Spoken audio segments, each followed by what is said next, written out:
என்னோடய யூடியூப் பார்க்குறவங்க லைக் பண்ணுங்கள், ஷேர் பண்ணுங்கள், சப்ஸ்கிரைப் பண்ணுங்கள். ஒரு 3-4 வருஷத்துக்கு முன்னாடி எங்கள் வீட்டுக்காரோட ஃப்ரெண்டோட பையன் அமெரிக்காவில் பிஹெச்டி பண்ணிகிட்டு இருக்கும்போது 24 இயர்ஸில் ஆக்சிடெண்ட்டில் செத்து போனான்.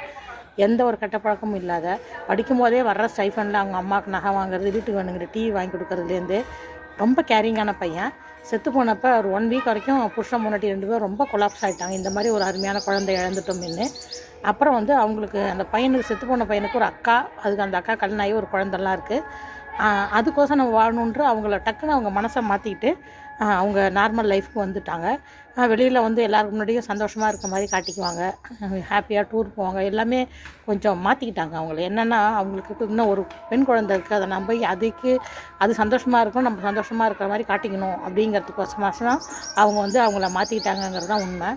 இப்போ கூட டீசெண்டாக ஃபாரின் டூர்லாம் கூட போயிட்டு வந்தாங்க.